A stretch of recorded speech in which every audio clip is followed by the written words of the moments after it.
말씀은 디모데후서 3장의 요약 말씀입니다. 말세에 나타난 현상에서 믿음의 삶을 사는 비결을 말씀하고 있습니다. 첫 번째로 말세에는 어떤 현상이 일어납니까? 1절, 말세는 고통하는 때라고 말합니다. 고통의 때란 모두가 느끼는 현상입니다. 개인적이고 일시적이고 지역적이 아니라 다수이고 지속적이고 광범위하게 나타나는 현상으로 타락의 시대인 것입니다. 이 시대의 특징을 2절에서 5절에서 말하고 있습니다. 사람들이 자기를 사랑하고 돈을 사랑하며 자랑하며 교만하며 비방하며 부모를 거역하며 감사하지 아니하며 거룩하지 아니하며 무정하며 원통함을 풀지 아니하며 모함하며 절제하지 못하며 사나우며 선한 것을 좋아하지 아니하며 배신하며 조급하며 자만하며 쾌락을 사랑하며 경건이 없는 위선적인 삶을 산다고 말씀하고 있습니다. 둘째로 이런 현상에서 사는 사람의 모습을 6절에서 9절에서 말씀하고 있습니다. 8절에 모세의 시대의 얀네와 얀브레와 같다고 합니다. 사실 이들의 이름은 성경에 나와 있지 않습니다. 바울이 이 말씀을 인용한 것은 이스라엘의 전승에서 내려오는 야살의 책 79장에 이들이 등장하고 있습니다. 모세가 하나님께로부터 이스라엘 백성을 데려오라는 말씀을 듣고 애굽에 가서 하나님이 이스라엘 백성을 보낸 표징이 이거다라고 하면서 막대기를 던져서 뱀을 만들었습니다. 그때 이 얀네와 얀브르도 막대기를 던져서 뱀을 만들어서 이 모세의 하는 이 일들이 부인하려고 했던 그런 세력이었던 것입니다. 또한 이 얀네와 얀브르의 말 뜻은 그 당시 상황을 말씀해 주고 있습니다. 얀네는 유혹하는 자, 얀브레는 반란을 일으킨 자의 뜻입니다.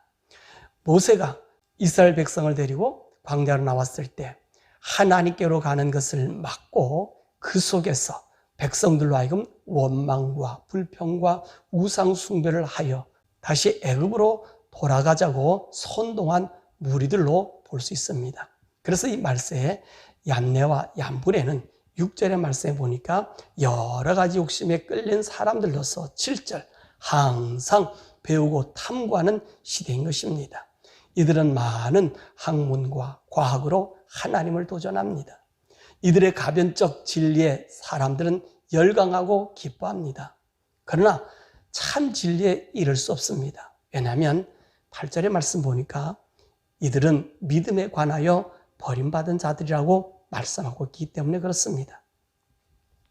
이들은 종교다원주의에 빠져 진리의 기둥에 서 있지 못합니다. 그래서 9절 이들을 향해 어리석은 사람이라고 말씀하고 있습니다.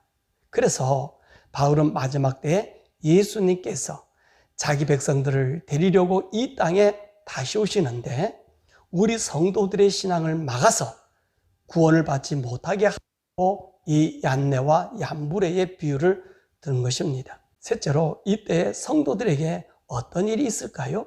11절에서 12절에 성도는 박해와 고난을 당합니다. 왜냐하면 예수 그리스도 안에서 살고자 하니까 진리에 이를 수 없는 어리석은 자들이 우리 성도들을 박해를 하는 것입니다. 네 번째로 이때 성도들은 어떠해야 합니까? 14절 배우고 확신한 일에 거해야 합니다. 무엇을 배웁니까? 15절에서 17절에 성경을 배우라고 말씀하고 계십니다. 마지막 때는 성경을 아주 쓸모없는 책으로 간주합니다. 그러나 성경은 하나님의 감동으로 교훈과 책망과 바르게 함과 의롭게 교육하기 때문에 하나님의 구원에 이르는 지혜가 있는 것입니다. 다섯 번째로 성경은 누구에게 배워야 합니까? 10절에서 12절입니다. 바울은 디모데에게 말씀대로 산 본을 보인 자신에게 배우라고 합니다. 그렇습니다. 말세에는 정말로 하나님의 말씀이 자신 속에서 체득된 분들로서 답답하고 무식하다는 소리를 듣는 그런 분들에게서 성경을 배워야 합니다.